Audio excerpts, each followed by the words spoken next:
Hello, thank you for joining us. We are part of a ongoing series of webinars with the Nebraska Broadcasters Association. This one, Best Practices for Professional Journalists.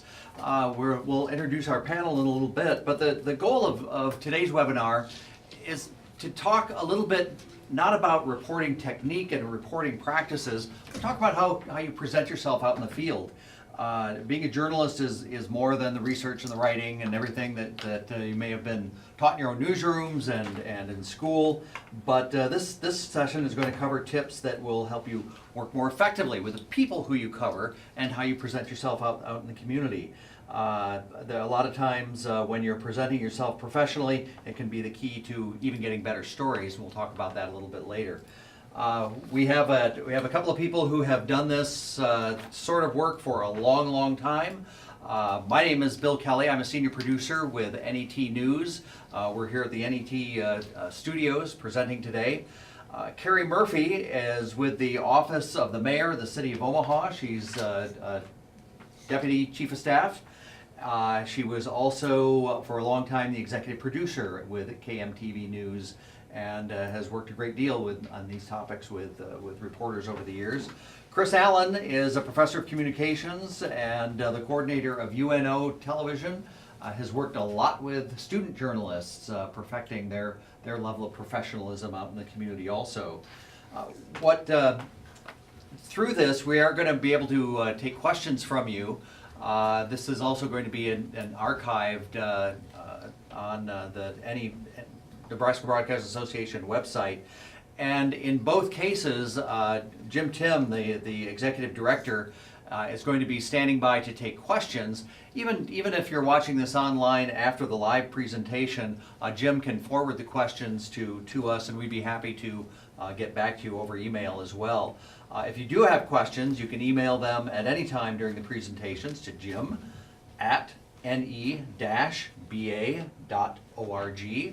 And he'll run the questions to us or shout them out to us as we go along.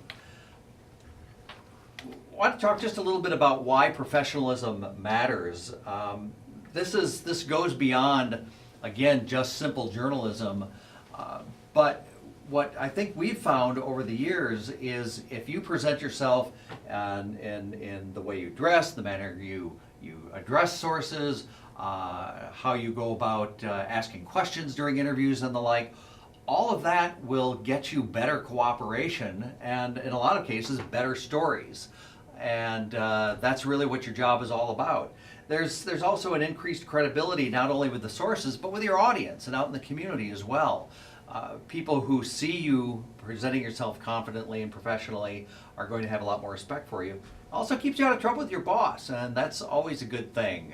Nobody likes to be called into the news director, or even worse, the general manager's office when there's been a big complaint as well. I want to talk just a little bit with our panel and talk with Chris. Why else does professionalism matter? Why is this a topic at all for anybody in a newsroom? Well, I think the main points, the 4 points that you make are the most important. I work with students who are 20, 21, 22 years old, and they look 20 and 21 and 22 years old. And when they go out to meet a source, a business owner, an elected official, a spokesperson for the police department, whoever it might be, they can look pretty young, and they often don't quite have the level of confidence that we would like them to have, and we hope they will have eventually. It's not their fault, they just don't have that level of experience. The better they dress, the more professionally they are regarded by the sources. So I think when Bill says you can get better information, you certainly get better stories. We actually have a dress code for the Omaha News. When students go out, they have to be dressed at least in a polo shirt. I don't require them to wear a tie or the equivalent of a female top of what that would be. I don't. Some of the guys that work with us don't own sport coats. I've loaned a sport coat to several of them when they sit down in the anchor desk. and I've tied a lot of ties for students to come off my head and over the guy's head. So I don't require them to wear that. I do ask them to wear a polo shirt, you know, a button-up shirt with a collar of some sort, and I ask them to wear nice slacks, khakis, chinos, something other than blue jeans. They're representing our news program. They're representing the university, which oversees our news program, and they're representing themselves. And I think that's the best argument that can be made. It does increase your credibility with our audience and with their sources. Because I can hear some people saying already, yeah, but it's hot out, or it's winter and the like. I should point out that through this entire presentation, we're very much aware of considerations like weather and convenience and the fact that you're lugging your own gear around and the like. That's all part of what we know, but at the same time, there are ways to present yourself professionally.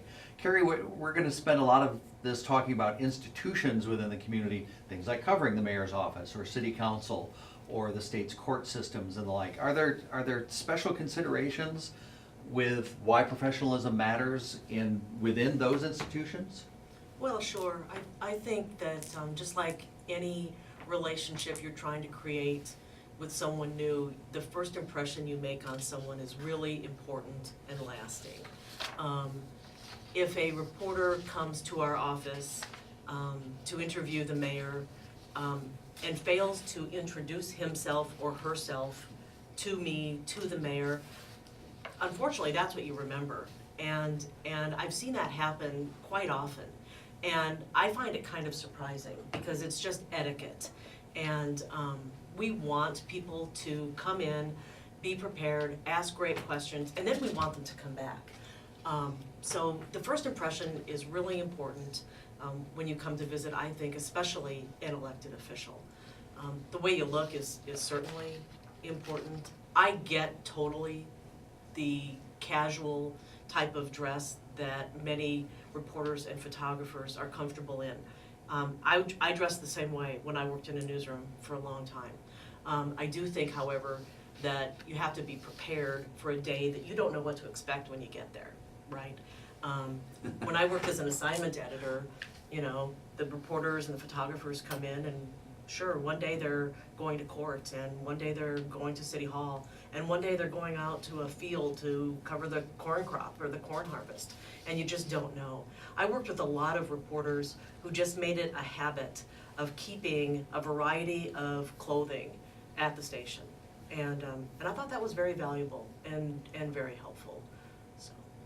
I actually have two examples. When I started the job in Des Moines at KRNT Radio, on my first day I wore a suit, and I was sent out to cover a car accident in the rain on the interstate, and I had to walk down the ramp to the car accident, and I mean the suit had to be cleaned and revamped before I could wear it again. Forward a year, I was working the Saturday morning shift, which I hated, and I was mad about having to work the Saturday morning shift. And so I went to work that morning angry, and I hadn't taken a shower, and I threw on a pair of cutoffs and a t-shirt, because who's going to see me on the radio, right? Except I got to do an interview with Red Skelton because he was in town for the state fair, and the other reporter didn't want to do it, and she said, "You go do it," and I did, and I was the worst dressed reporter there. He was very gracious. He took a photo with me. I have a photo with Red Skelton with unwashed hair, uncombed hair, unshaven, and it's sort of an embarrassing moment. I was the worst dressed reporter there, and I learned a lesson. I don't know, what I'm going to do. Another day, there was a body found out in the woods, and I had to tramp out and cover that. And so, Carrie's right. You just don't know what the day is going to hold, and so you sort of maintain that flexibility. I want to say, Bill, that I started at KMTV as an intern, And I was a UNO student, and fortunately had a great advisor who steered me that way. But when I started working in the KMTV newsroom in 1978, everyone there, every one of the men was in a suit and tie every single day, no Yeah. matter what. The women, there were only a few, were in suits and skirts and heels every day. And even as an intern, you know, that's what I saw, and so that's what I tried to model and tried to do. Well, of course, over the years, that changed, and appropriately so, I think. But I do think that the way you present yourself and the first impression you make is really important and will help you in the future with those same people that you interact with. Want to mention again that if you do have questions or comments, we are taking emails to Jim Tim of the Nebraska Broadcast Association. His email address, jam at ne-ba.org for an email address to get us questions. Chris mentioned what you aren't anticipating during a day. Sometimes there are things you anticipate during the day as well. If you get a press release from an event and it spells out dress specifications for safety reasons, for cultural reasons, for anything else, pay attention to that. But also, it's probably worth, even without the press release, being aware and asking those questions when you set up an interview.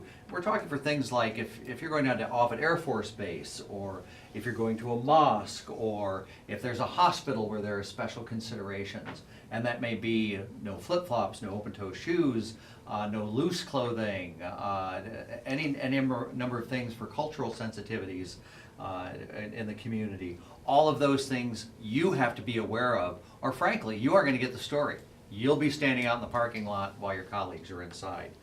Let's talk a little bit about planning ahead also. I can't think of anything else that in this agenda today that's going to deal more directly with your reporting, but doing that little bit of homework ahead is so essential when learning the basics about the people and the institutions of your story. If the story is about the city council, or if the story is about a murder case, you really want to know a little bit, you have to know a little bit about how the city is structured, whether they have a city manager form of government, what the city council, who the makeup of the city council is, what's the job of the judge, what are you going to be seeing during that hearing in court today. All of those types of things will make you look better when you do the interviews for the folks that you're talking to. Now, what's the organization and its purchase? Who are the members on the city council? What type of hearing has been scheduled? What action can or will be taken? Is the city council going to be taking a final vote, or is it just a public hearing? And knowing that ahead of time will save you from asking the stupid question of potentially stupid question of you know, what am I doing here? And you're one step ahead of the reporter standing next to you. Carrie, you see this a lot down in the mayor's office. I get an impression, the difference between reporters who do their homework about the institution and those who are perhaps lacking in that knowledge. Yes, I thought when I worked in television, and I think today, that being a general assignment reporter gets more and more difficult all the time. And it takes a special person with personal initiative, I think, to be a general assignment journalist. And you have to, I believe, know a little bit about something, know a little bit about everything, and learn that on your own. I don't think anybody can expect any longer someone else in your newsroom to always have that institutional knowledge Right. about things that can assist you as you get ready to go out the door on your story. An assignment manager balances, obviously, so many things. And if he or she is assigning the reporter to say, well, let me give you an example. Last week, the city held a news conference to open the new Spring Lake Park in South Omaha, which was part of a CSO project. Now, if you're a young 22, 23-year-old reporter, how much knowledge do you have going into that story about what the CSO project is, right? Probably not much. And boy, it's hard. It's hard, it's a hard topic. When I came to work for the mayor 4 years ago, on the second day of work, I went to a presentation in the Public Works Department about the CSO. And I went into it thinking, well, this is gonna be a waste of my time. I've been writing stories about this for a long time. But okay, I'll go.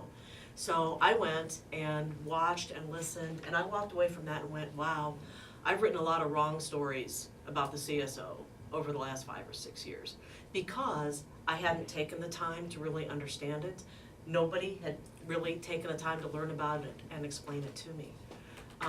And that tells me that you have to have just a little bit of knowledge about something to get you in the door. Things at City Hall, city government, as you know, are complex and they're complicated. And nothing is quick and things drag on for a long, long time. So if you're covering it for the first time, that's hard. And a lot of reporters will say to me, well, I've never covered this before. I was just told 30 minutes ago, I have to be here to cover this. And then you try really hard in a short amount of time to give them enough information to ask some good questions. I think that's an important thing to say if you're assigned at the last minute. There's no shame in admitting that you need to catch up quickly on the background. There is no shame in that.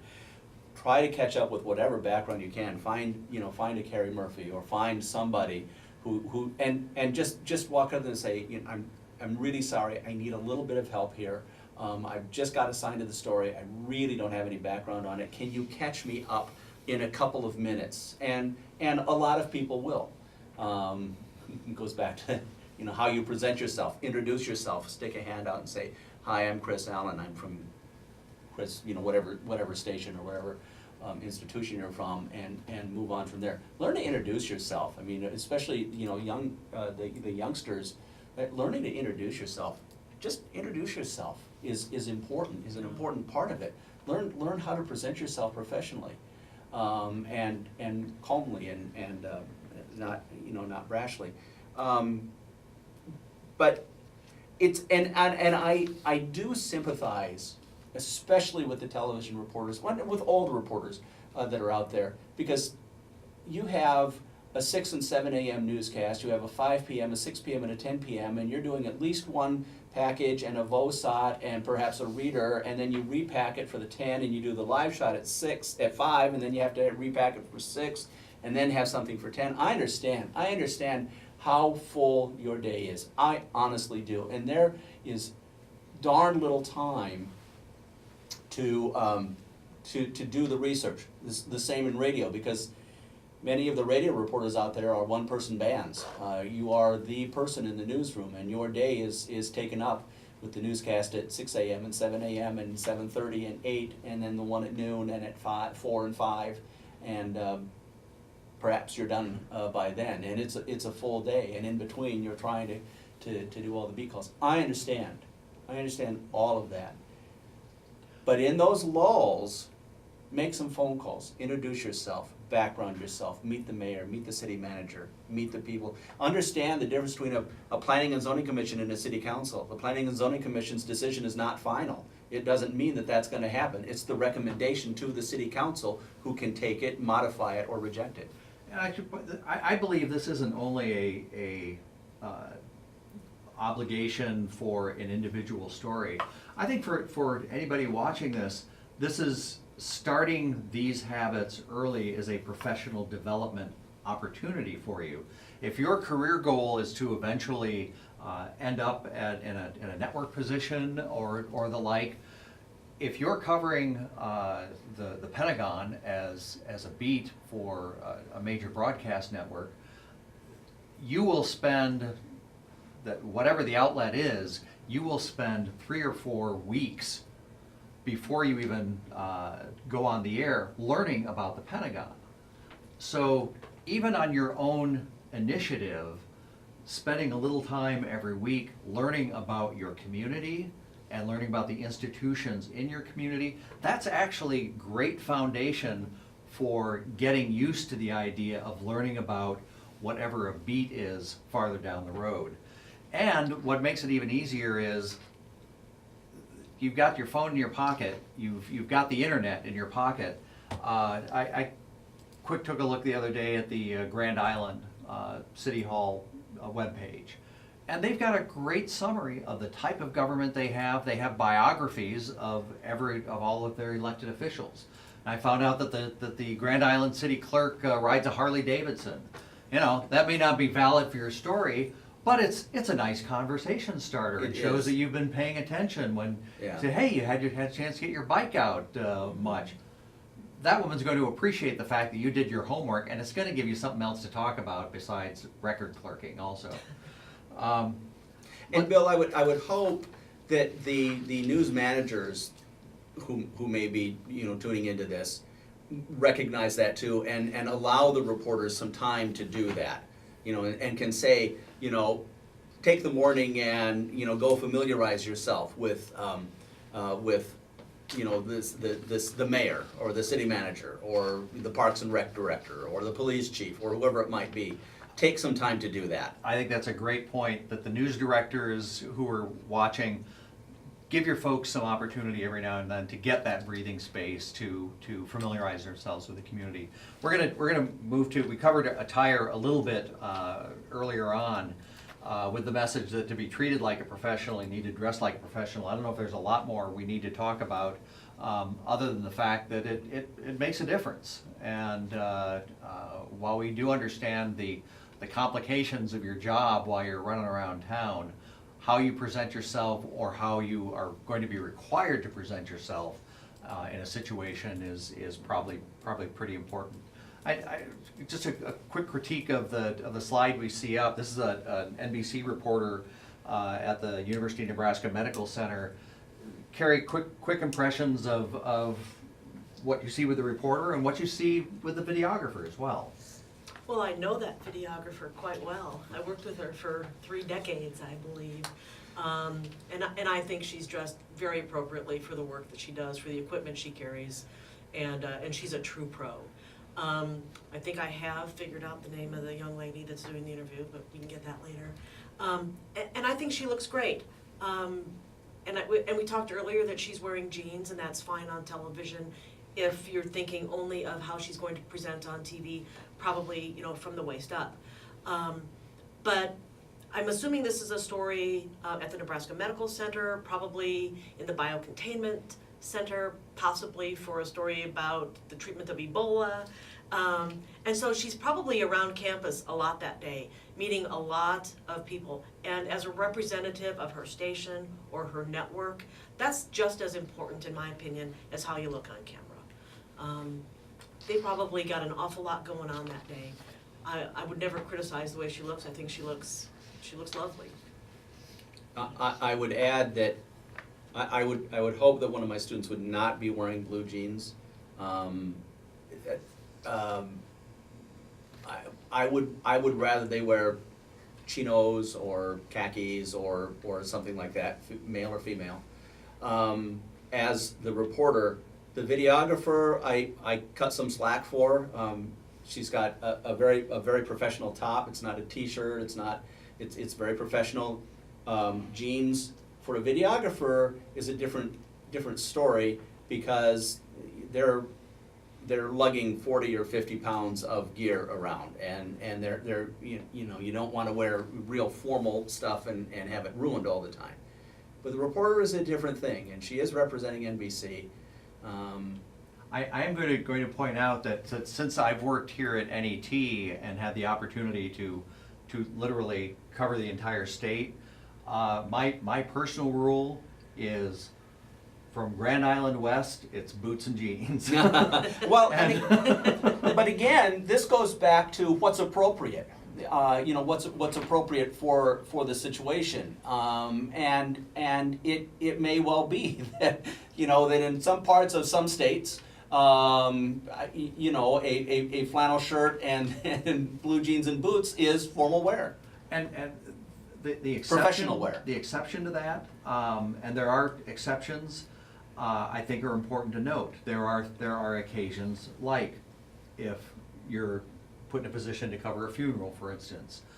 I think putting your best possible, regardless of whatever anybody else is wearing at a funeral, you should be representing your station in a position of respect for that event. We're going to be talking about the courts later also. Courts are an entirely different world than any other institution. And it's literally up to the discretion of the judge sometimes as to who in the courtroom, not just members of the media, but members of the general public who are in there. If they have the wrong t-shirt on, if they have a hat on, the judge or the bailiff will either ask them to change or leave the courtroom. And you need to be aware of that while you're in a courtroom, that the rules of decorum in the courts are different. And that applies whether you're in Omaha, Lincoln, Sioux City, Ogallala, or Scotts Bluff. That can be the case wherever it is in the state. Anything else on attire? I think we pretty well covered it.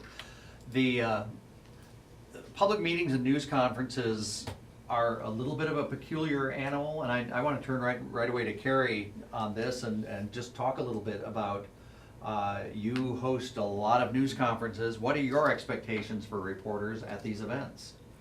Well, being on time is really important. It can be pretty disruptive if somebody comes in late, sets up their tripod, makes a little bit of noise, tries to find room in the front of the room, brings a mic up to the podium. And in these days, when so many stations are streaming an event live, if somebody else comes in and interrupts, or the mayor has to stop and accommodate someone else, that affects what your competitors are doing at the same time. So I think being on time is really important.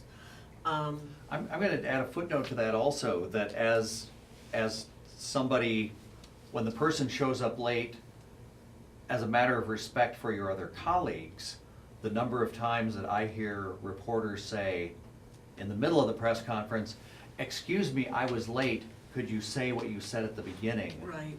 is off-putting in any number of ways, and frankly, you aren't getting the best soundbite that way either. In the event that you do have to be late, I'd say hold your fire on the press conference and try and get those people aside. But I really think that it's, as a matter of etiquette, being there, getting there late, just listening, but the main thing is getting there on time in the first place. I agree. And when I mentioned streaming, I've also started to ask everyone who comes in, are you going to be streaming live? And if so, would you just give us a heads up? And I try to tell the mayor or any director that is participating in an event, the police chief, whomever, just expect anything that we do, you're going to be live on somebody's website or everyone's website. But I think that's, with the new technologies that we have, I think that's part of the responsibility of the news organizations, to just say, hey, heads up, we're gonna stream this. Because it's not just news conferences that's happening now. If we just invite someone in for a one-on-one interview perhaps, or if we put out a news release on a given day, we generally will try to make the mayor available several hours later. So when I put the news release out, I'll say, if you wanna come and talk to her about this, she's available at 3. So even in those situations, when the group comes in, we expect and anticipate that all of that is being streamed. And that's great. I think it's just important to just remind me or whomever that we're going to be doing that. Chris, especially with public meetings, when you talk to your students, what's Public Event 101 for your folks? Yeah, well, it is exactly that, and in fact, it's not be on time. It is be, 20 minutes early. A lot of our students all shoot for themselves. They don't have a videographer. It's a one-person band, as many, especially small market stations are and have been for a long time. They just don't understand the concept of a multi-box, a multi-box where you plug the camera in directly to the box that feeds the microphone, or the need to take the microphone up and set it on the podium if there's not one. You have to be early enough to figure out what the setup is, and to talk to the people there. Say, great point. Is there a place for me to plug in, or can I put the microphone up on the stand, and then you see the 40 or 50, and if it's a short person, you see them from here up, from the microphones up. that's the number one reason for being there 15 or 20 minutes early. It's not a waste of your time. It's making sure you have the best camera angle, and it's making sure you get the best sound for your audience. And I might add, even if you fortunate enough to have an assignment editor, but even if you know that you're going to be doing something the day before, make the phone call to Yeah. find out what the audio setup is going to be, so you know. So you have the cable. So you have the cable, or you make sure you have enough batteries for a wireless, all of that. And that's another thing that would apply to the courts as well. If you know you're going to be in court for a hearing, and you would have had to because you've got you have to fill out the credentialing application and do the paperwork to get in the hearing, calling the bailiff and saying, you know, can we plug into your microphone system? Where will we be able to put a microphone in the court? Or actually agreeing, meeting the day before is optimal with the judge or the bailiff to find out where the microphone placement and camera placement is going to be that day. Yeah, and you should also know whether you will be allowed to ask questions at the news conference, or whether it will be afterward, as Carrie said. Will somebody be available afterward for a one-on-one or one-on-two, or something like that? Or will you be able to shout out questions? Will questions be taken at the news conference with the person standing at the podium? You know, Bill, one of the things that the Omaha Police Chief Todd Schmatter has done, I think, really effectively and very consistently, is when he has a news conference, as it begins, he kind of sets the parameters for it, how it's going to go. I'm going to make remarks, I'm going to take questions, these are the people standing here with me, and then he'll say, when you have a question, please introduce yourself and the name of your organization, and then ask your question. And I think that's very important, and he really requires even it. unprompted. I think that's a great Yeah. point. When we were talking about introducing yourself Yes. to sources earlier, that in my mind only establishes your credibility, especially if it's from somebody outside of town, that you're identifying yourself as a member of a specific institution. And you should have some pride in that anyway, that you're working for that organization. Yeah, and your first name and your last name.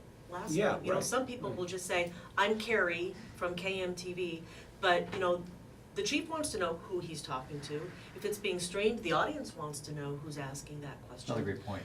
So I think those things are really important. And personal preference that I added on here, if you're doing interviews, take them outside the city council chamber or whatever the place is, and you won't tick people off by just taking them down the hallway and arranging it. Bill, one follow-up to that. I was at a Midwest Journalism Conference in April, and Boyd Hooper from KARE 11 Television, who wins awards just by dropping tape on the floor, we asked him, he did a seminar for us, and he does these wonderful, long, beautiful feature pieces, but he is, and in fact, a general assignment reporter in his most of his job. And he was sent to cover a legislative hearing on gun control in Minnesota, and he got there late, and the hearing was over. And there was, the people were streaming out. And he showed us how he put together one of the most wonderful reports about gun control, the gun control debate in Minnesota, simply by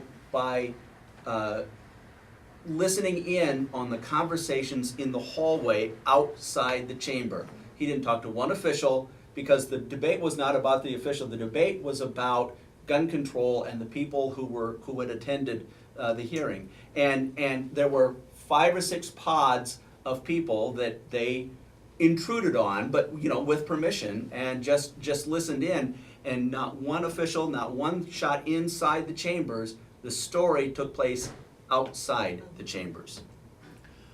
What Professor Allen would like to point out is that still doesn't preclude you showing up on time. Well, no, because he got the assignment late. Even with a great story. He got the assignment late. I mean, they were done with the shoot, Yes, and the assignment editor said, go over there. There's this, and it was done by the time they got there. He would have been on time had that been his normal assignment. He doesn't show up late for anything. Great, let's go to court for a little bit. As we pointed out earlier, going to court is its own universe, and the judge is in charge of that universe. I'm a huge advocate of cameras in the courtroom, and I really want broadcasters across the state to take advantage of this opportunity.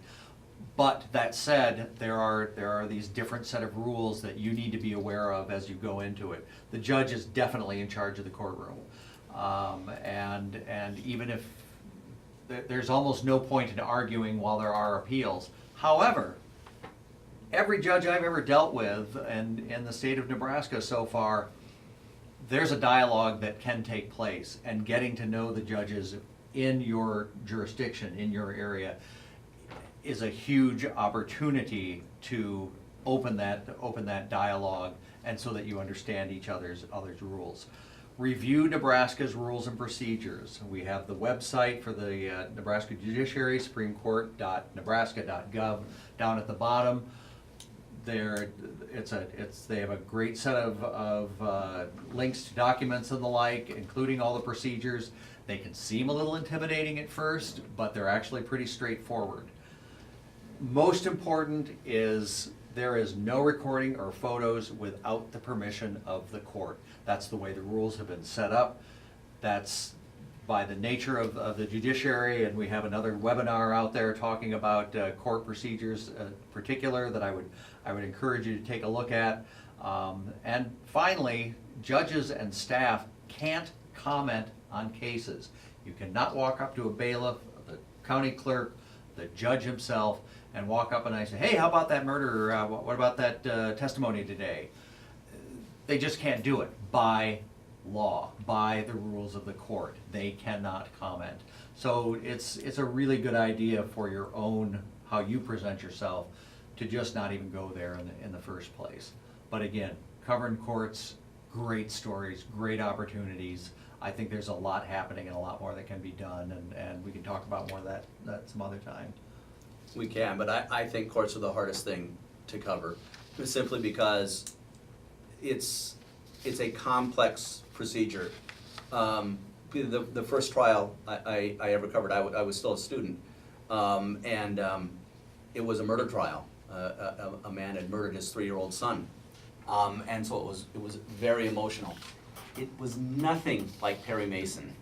It was nothing like the bold ones. You know, what we see on television is a fictionalized version, and there is basis in truth. But to be honest, there are large parts of a trial that are relatively boring and relatively routine. And learning how to cover them and make them interesting. I think one of the best court reporters in the state of Nebraska is Todd Cooper, who can make a story out of a courtroom proceeding. But again, this is an education. What is a preliminary hearing? What is an arraignment? What is the difference between the state court and the federal court? What is waiving extradition? What happens if a person doesn't waive extradition? What is a bail hearing? What are all of those things? You have to know what they are. What are the procedures in a trial? The opening arguments, who argues first? Who argues last in the closing arguments? What is the procedure? Who presents the case first? Who then hands it off to presenting the case last? Learn those things, because unless you've taken, an in-depth, really in-depth civics class, you don't know. And you need to know, because that will inform your story, and that will make you a much better reporter. And if it means going to a judge for a few minutes, then do that. Make an appointment and go. I'd actually make an argument that it's even a little easier than that. If you're a credentialed reporter in the court and you have your expanded media permission slip in effect, one of the items you check is whether you can have your tablet or your smartphone in court with you. That can be a way to communicate out if you're tweeting a hearing or updating a Facebook news feed, something along that line. I'll tell you what I find it most useful for is exactly what Chris is talking about. I've covered the courts for a while, but there is still some of the terminology and the like that's a little arcane. I use this thing all the time just to Google definitions. What is the attorney talking about? And you know, even with Google spell check, you don't even have to get appellant spelled right in order to understand what an appellant is. And I really encourage, as you're listening, and there are going to be boring parts during a trial, big long stretches that are boring, even using that research opportunity to familiarize yourself with the hearing as it's going on is a great opportunity, and this is a great tool to have in the courtroom or in any other public meeting while it's going on. Hey, Bill, I just have to tell this story when you bring out your phone. I remember, I can't remember how many years ago, but I think I was probably producing a newscast, and a photographer and I were having a conversation about the story, and he quite seriously said to me, "How did you do this job before the internet?" And I was kind of taken back, and Yeah. and because that's what he was familiar with. Didn't understand it, needed some background. You just Google it, as you just said. And I just looked at him, and at that time, we still had phone books in our newsroom. And I pointed at the phone book, and I picked up the phone, and I said, I called people, and I talked to them. And I spent a lot of years in TV news, but most of them were spent in the newsroom. And most of the people that I came to know and use as sources and rely on, I had never met in person. I had only developed those relationships on the telephone. And that's a really important tool, is that good old telephone. So. And I will share my only old guy story right now also. When I was starting out in Lafayette, Indiana, and I was covering a city council meeting in Logansport, Indiana, and it was a very contentious issue. It involved the police chief, and Indiana had just passed its open meetings law. So the press had to be allowed in meetings. Except they excluded the television camera. I was the only television camera there. They said, well, you can't be there. The print media was still in there, and you know, I was a 22-year-old kid. I packed up my tripod and went out in the hallway and sat there. And it wasn't until literally at 6 o'clock that evening when the Associated Press ran their story, and the last line was, and the meeting was in violation of the state's open records law after they kicked out the reporter from WLFI. And so when we're talking about knowing the rules of the road heading into it, but also in a situation like that, with the benefit of the internet, I'd hope I'd be smart enough now to look up the open meetings law in the state of Indiana and be able to have a more informed choice to know that I should have been allowed to stay in that. I would not do that today, I can tell you. I have one court story. Iowa has had cameras in the courtroom for 35 years or more. They've had them for many years. But in the beginning, the rule was that you could have a camera for an arraignment, but in Iowa, I'm not sure if it's that way here, and I have to do my homework. I assume it's the same.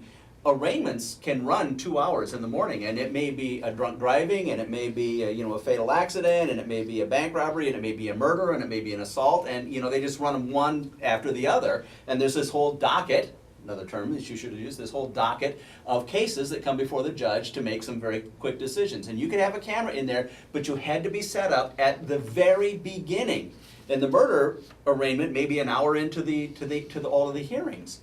And there was one station that walked in the middle of all the arraignments, setting up the gear with all the noise that goes along with it. And the judge finally said, "I'm sorry, we're trying to hold a hearing there." And the reporter said, "Well, that's okay, we're not interested in this case yet." Oops. We were all ready to have the new rule overturned. There was some quick patchwork done. Because in the eyes of the judge, the work of the court is far more important than Yeah. the work of the reporter at that point, so. Yeah. I want to make sure while we still have still have the time. We've talked a lot about a number of these issues already, but when you're actually having the interview, when you're meeting with your sources and the like, I think all of these things are worth noting. We already talked about arriving early, using titles of authority, and this may seem kind of old school, but there's a perceived familiarity these days where people think it's okay to use a first name for almost everybody. In a lot of cases that is. A lot of, there's some of the rules needed to go by the wayside. My rule is until I get permission otherwise, I always use a Mr., a Ms. for anybody, but especially if there is a title. Military rank, the governor, a judge, anybody along that line. Pastor is a great example. And there's an important point with that is it doesn't matter that you think you're familiar with this person, it's how they're perceiving you at that point. And you give them the opportunity to make the situation more informal. You shouldn't be making that choice because you don't know that person's personality yet.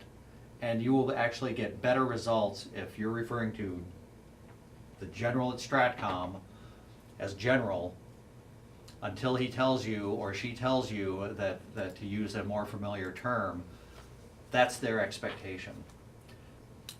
Don't arrive with food and drink almost anywhere anymore. I think it's pretty common for a lot of folks to just think that the cup of coffee is strapped to their hand permanently, but it's a lot of times it's just awkward. Carrie, I'm going to turn to you on the no texting, social media, phone calls during an interview. That's actually happened Oh, sure. in interviews with the mayor? Oh, sure. Somebody's phone will ring, and I haven't had the experience of anyone taking that call. But it's great to silence your phone. The social media part of it, I really accept people when they come into our office for an interview or for a news conference, being on their social media because it's part of the job now. They're tweeting, they're putting things on Facebook, they're Facebook living, which also speaks to the difficulty, I think, of general assignment work now. Chris mentioned you have the morning news and the midday news and the 5 o'clock news and the 6 o'clock news. Well, you're also doing a live Facebook Yes. hit, and you're tweeting as you go, And you're being posting evaluated on it too. You are, and you're putting it on Facebook. And when I watch some of these reporters, I watched on primary night. The primary election in April was really fascinating to me that night because it was the first time I had ever been. It was the first time I had ever been at a campaign event as a staff member for an elected official and not working it. So I was watching all of the reporters, and I was over there by the TV cameras and everything, and I found myself, kind of thinking, well, you should be set up over here, and your mic should be over here, and you should be shooting over here. And I knew several of the photographers because I had worked with them before, and I said, if I start telling you what to do, just tell me to be quiet because it's none of my business anymore. But what I was fascinated with was how many of them, as we were in between the release of returns, they were doing Facebook Lives with their phones. They were doing all kinds of media while we're waiting, in addition to having to prepare for the 10 p.m. news with a piece that was all-encompassing and live. And my goodness, that's tough. It's so really, yes. I don't really have any qualms with reporters using their social media. It's part of their job, and I get it. Are they texting or are they reporting? I don't know. Perhaps they're responding to a text from their news manager, from their EP, from their producer, right. who's watching it live saying, ask the mayor about this. Or from the assignment editor who says, Yeah, half of downtown because- is burning, you gotta get there. I would be doing that. Wrap it up. Give me a one-sentence answer to this. A pet peeve of a colleague of mine when reporters are getting the selfie with the public official or the person who they interviewed.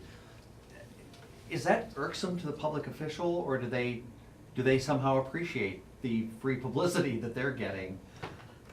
No, I don't think it's irksome. The Mayor Stothard is so accustomed to people everywhere we go wanting to take a picture with her that it's just part of what we do every day. I haven't really had an experience, however, with reporters wanting to take a selfie with her, not that I recall. Yeah. The last bullet point down here, keep the interview as short as possible. I put that down there actually for myself. That's my biggest sin is, now that I'm in public broadcasting, I don't always have daily deadlines. I'm sitting there chatting for 45 minutes or more and talking with people, and all of a sudden I get the body language that they're checking the clock. These are frequently really busy people, and moving things right along is a really good point, and probably my biggest sin on this list. Well, there's a real practical point. When you get back to the station, you don't want to have to go through 45 minutes of tape to find those sound bites. We want to really quickly. Bill, I want to tell you when I okay. was a general assignment reporter, I worked with the same photographer every day. We worked the night shift. And I was just like you, I'm a chatter. And he ultimately said to me one day, he goes, I'm shutting the camera off after your third question. If you can't get the information after 3 questions, then you're not going to get it at all. Good point. And you know what? That was really, That's that was a great, very, yeah, that that was was very that was valuable. good mentoring actually. Yeah, that was good.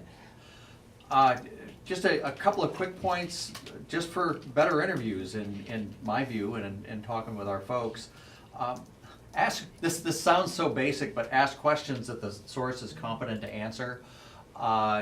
Sometimes you'll hear reporters talk to the firefighters about what's going on at the hospital with the people who are pulled out. And if you stop and think for a minute, okay, what is this person's job?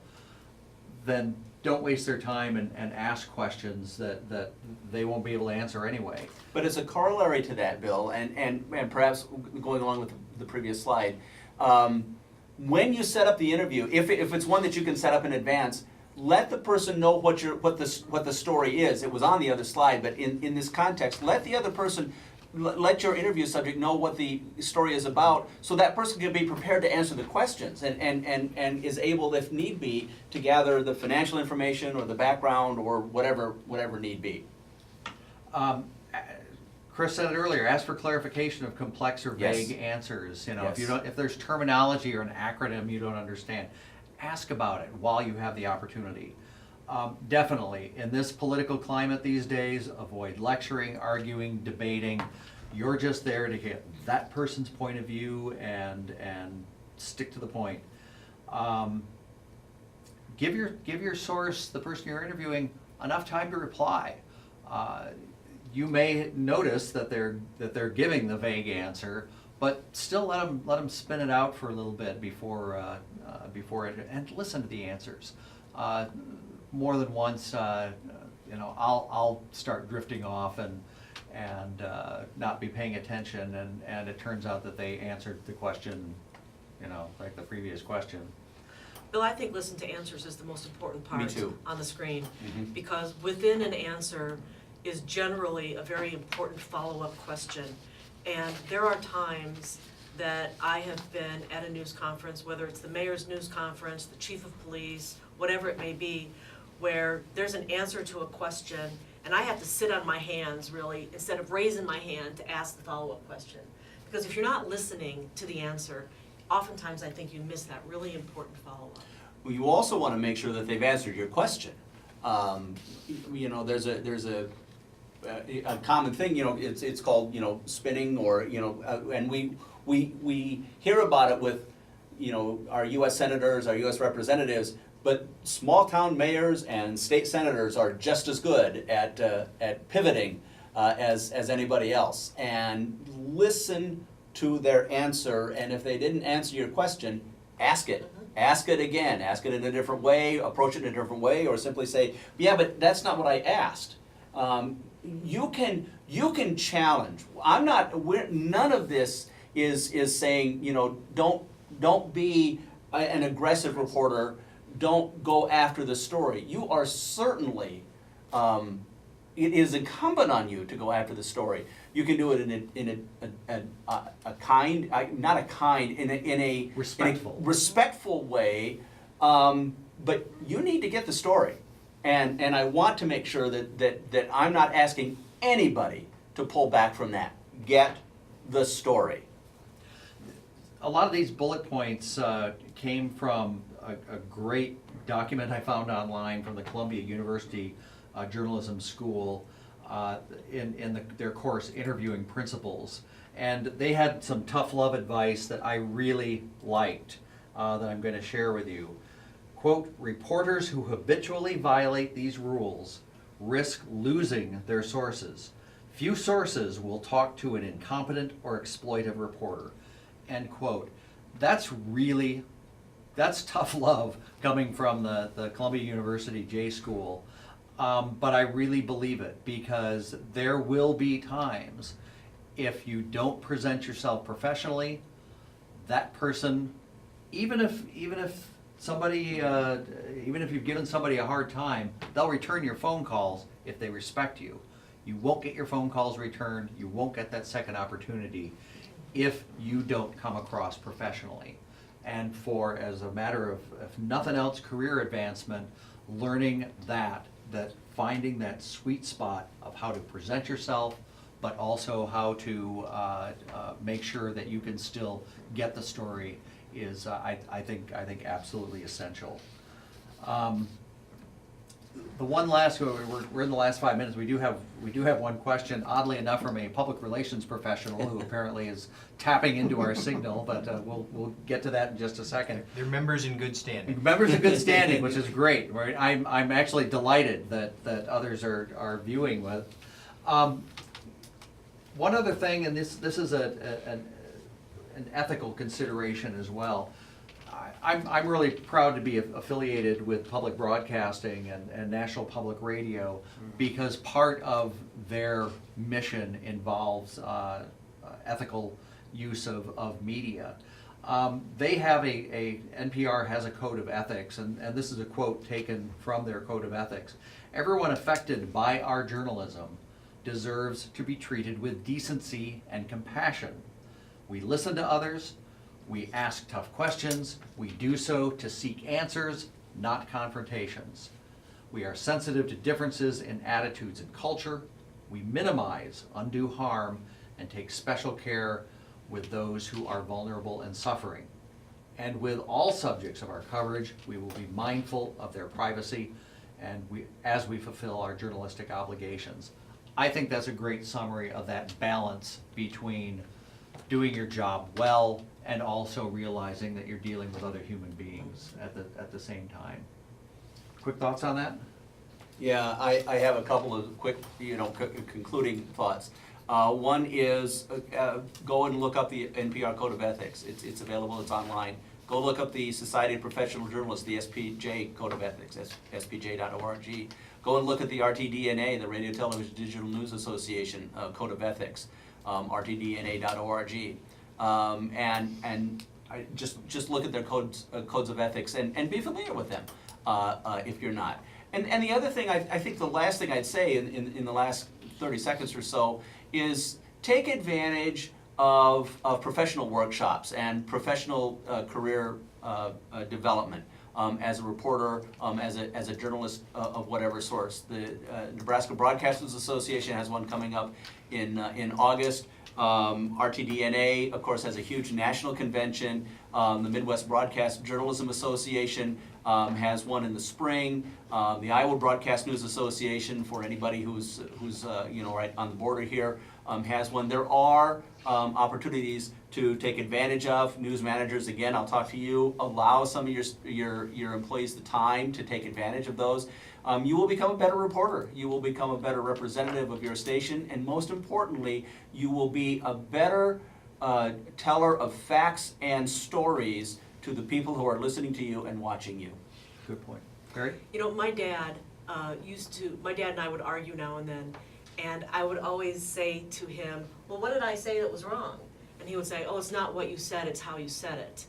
And I took that with me into a newsroom for many years, and I remember that today.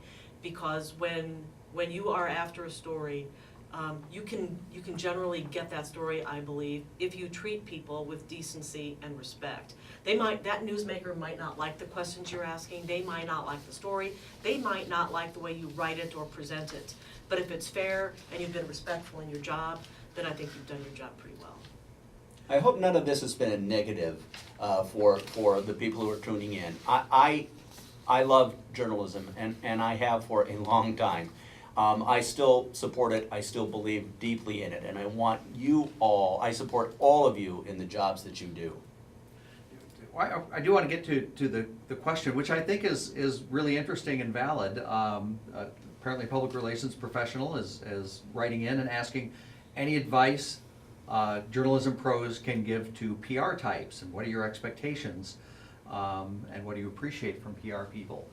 I would start by saying what we just presented, Yeah. I think is a great table turning for anybody in public relations as well, especially this last couple of sets, that respecting the journalists, making sure that you have your own code of ethics and kind of presenting yourself professionally. But I think the other thing is simply understanding that the reporters are not there to promote your cause, your product, your public official, your candidate, that their job is to take a wider view, and that understanding that is a big step in towards understanding journalism. You're on the other side of the fence now with public relations, so how would you answer, Gary? Well, I think I can answer also by remembering what I did when I was in the newsroom and dealt with public relations professionals. I think it all goes back to the two main things that I think are so important, no matter if you're working in PR or in journalism. You have to have trusted relationships with people, and you have to communicate with people. I think those are the two things that are most critical. They were most critical to me when I worked in the newsroom, and they're most critical to me today. I would say respect the news process and return the phone call. And if the reporter says, is there somebody there that you can hook me up with, if need to, prepare that person to be interviewed. Say, this is kind of what you can expect. If you've never been interviewed before, this is kind of what you can expect, and just prepare them a little bit. But return the phone call. Please return the phone call. We've reached our hour. If anybody out there, or especially if you're watching the archived edition, if you have questions, Jim Tim from the Nebraska Broadcasters Association will pass them along to us. His email, jim@ne-ba.org. Thank you so much to the Nebraska Broadcasters Association for offering a training opportunity like this. I appreciate it after all these years. Thank you to our panelists, Chris Allen, the Professor of Communications at the University of Nebraska, Omaha, Carrie Murphy, formerly of KMTV, now Deputy Chief of Staff with the Mayor of Omaha, the City of Omaha. My name's Bill Kelly with NET News. Thank you for NET and Shar Henninger for setting this up. Also a great assist from Janet Bancroft with the Judiciary, the Public Information Officer there. Great resource for any questions you have about the courts as well. Thank you, all of you, for joining us. This has been a great opportunity for us to share some things that we like sharing with other professional journalists as well. So thank you very much, and have a good afternoon.